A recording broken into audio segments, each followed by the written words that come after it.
Fala pessoal, tudo bem com vocês? Espero que sim. Estou aqui para mais uma aula. A aula de hoje, na realidade, é uma continuidade de uma aula anterior que nós tivemos. Essa aula anterior que estou deixando até aqui para vocês. Dá uma olhada, vale a pena assistir. É uma aula que fala a respeito do sistema nervoso. No caso, essa aula anterior foi a respeito do sistema nervoso central. Como eu havia falado na aula anterior, para o assunto não ficar muito longo, muito esticado, ficar um vídeo cansativo, eu dividi em duas partes. E a aula de hoje é a respeito do sistema nervoso periférico, formado basicamente pelos gânglios e pelos nervos. Vamos dar uma olhadinha? Segue comigo, que a aula de hoje é justamente isso, sistema nervoso periférico. Então vamos lá, mais uma vez como recurso eu estou utilizando o site Planeta Bio, deixo na descrição do vídeo para vocês o site para que vocês tenham acesso. Então aqui vocês vão encontrar não somente a animação que eu estou utilizando, mas também algumas atividades importantes para somar no nosso conhecimento. Como eu havia falado com vocês no início, o sistema nervoso periférico é basicamente formado pelos nervos, que se comunicam diretamente com o sistema nervoso central e os órgãos. Nós temos o sistema nervoso periférico atualmente dividido em sistema nervoso somático ou sistema nervoso autônomo. A palavra somático vem do grego somas, justamente ligado ao organismo, corpo. Esse sistema nervoso periférico somático é relacionado a todos os nossos movimentos conscientes, porque é o envio dos impulsos nervosos do sistema nervoso central diretamente à musculatura que se liga ao nosso esqueleto, a musculatura estriada esquelética. Esse sistema nervoso somático é formado por nervos cranianos e nervos raquidianos. Os nervos cranianos são 12 pares, partem diretamente do encéfalo, enquanto que os nervos raquidianos partem da ráquide, partem da medula, e no caso são 31 pares. O SNP autônomo, a palavra autônomo diz tudo, funciona de forma inconsciente.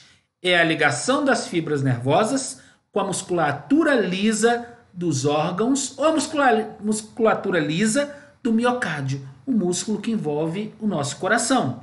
Esse SNA, Sistema Nervoso Autônomo, ele é dividido em Sistema Nervoso Autônomo Simpático e Sistema Nervoso Periférico Autônomo Parasimpático. Daqui a pouco nós vamos falar em separado de cada um deles. Mas o parasimpático está relacionado aos nervos raquidianos e aos nervos cranianos, enquanto o sistema nervoso simpático está relacionado aos nervos raquidianos.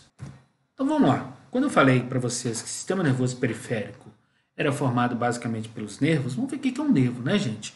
O nervo não deixa de ser um órgão responsável pela transmissão dos impulsos nervosos. E nós temos no interior fibras de feixes nervosas. Essas fibras nervosas são formadas basicamente por dendritos e axônios. Na aula anterior eu falei para vocês o que são dendritos e axônios na célula base do sistema nervoso chamada neurônio. São envolvidas por 3 camadas de tecido conjuntivo. Essa aqui, chamada endoneuro, ela envolve a fibra nervosa. Isso aqui é a fibra nervosa. Isso aqui é o endoneuro. Essa camada aqui é chamada de perineuro. Ela envolve cada feixe de fibras. Isso é um feixe de fibras. E a mais externa que nós temos chama-se epineuro. Ela envolve todo o conjunto de feixes nervosos. Ok? Vamos dar sequência? Então, o que a gente sabe? Os nervos que partem do encéfalo são os nervos cranianos. São eles em 12 pares que aqui estão enumerados. Eles podem ser considerados como nervos motores, são aqueles que transmitem impulsos direto do encéfalo até a musculatura estriada esquelética. São movimentos voluntários. E temos também, nesses pares de nervos, aqueles que são chamados de sensitivos. Eles transmitem o impulso do órgão sensorial, aquele órgão que sentiu, diretamente ao encéfalo. Cada um deles aqui está enumerado, para que vocês posteriormente possam entender os detalhes. Mas vamos dar uma olhada em alguns exemplos. O primeiro par se chama nervo olfativo. Ele é um nervo sensitivo.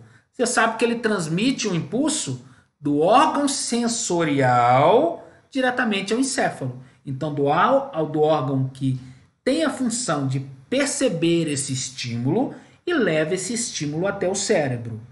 Agora, quando eu pego o terceiro par, que é o nervo motor ocular, o nome já fala, ele é motor. Se ele é motor, ele transmite a informação do encéfalo até a musculatura estriada esquelética. É voluntário, ele é responsável diretamente pelo movimento dos olhos. E assim vai em cada um desses 12 pares, ok? Aqui a gente tem a região basal do cérebro, mostrando de onde parte cada um desses 12 pares.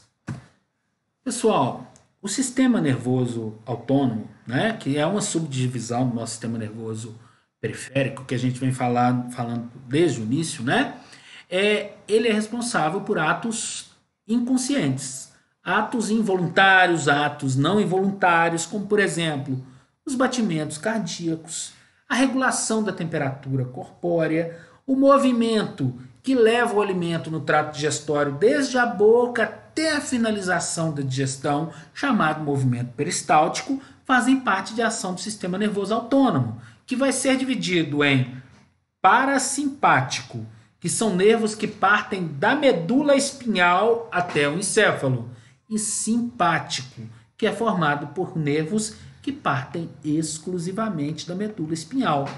Eles têm ação contrária, tá, gente? Eles são antagônicos. O simpático, por exemplo, que é aquele que parte da medula espinhal.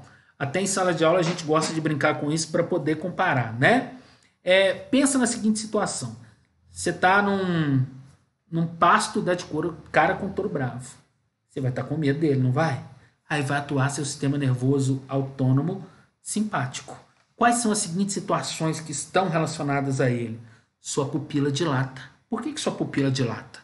Para aumentar a sua área de visão. Por que aumenta a sua área de visão? Porque você vai precisar correr.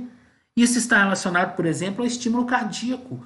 Dispara os batimentos cardíacos, gente, para poder circular mais sangue. Esse sangue vai em maior quantidade, por exemplo, para as pernas, porque ele carrega glicose, fonte de energia. Então você vai correr. Por isso que seu coração disparou. A pupila dilatou. Por quê, gente? Ela dilatou porque você tem que saber para onde você vai correr. Outras situações que vão acontecer nesse momento. Inibe totalmente o movimento peristáltico. Atividades do estômago, do fígado e do pâncreas.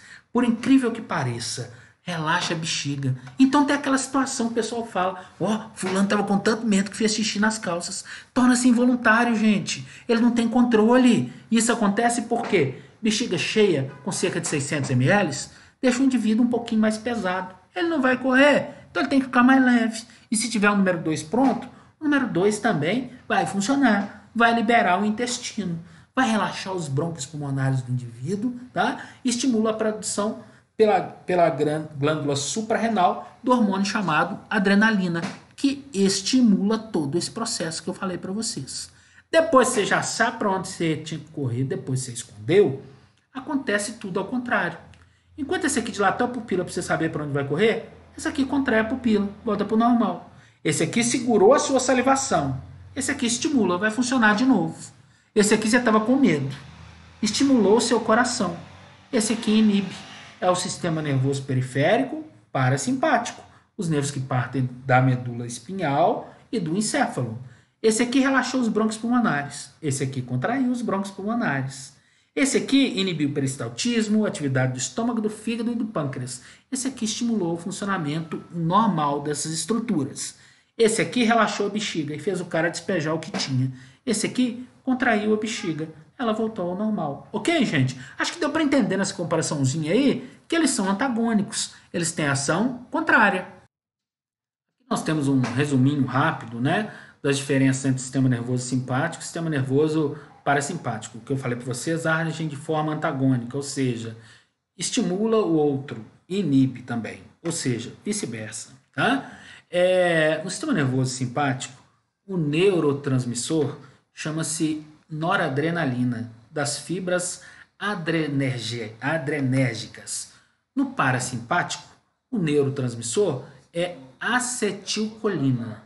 Origem das fibras nervosas do simpático, todos da medula espinhal. origem das fibras nervosas do parasimpático, da medula espinhal e também do encéfalo. Neurônio pré-ganglionar, antes do gânglio, é curto no simpático e longo no parasimpático. Em relação ao neurônio pós-ganglionar, após o gânglio nervoso, é longo no simpático e curto no parasimpático. Então aqui aquela comparação que eu fiz com vocês, né, do medo, do relaxamento, né, só para vocês entenderem o que acontece, tá? No sistema nervoso autônomo simpático, a liberação do neurotransmissor noradrenalina. Olha o que ele faz com o coração.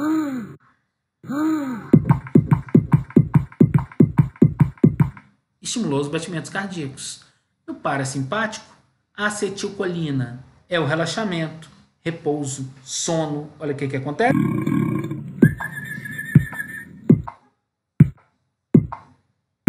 O coração voltou ao normal, não é isso? Pessoal, então é isso aí. Para a aula de hoje, o básico foi isso. Espero que tenha contribuído. Um grande abraço para vocês e até a próxima aula.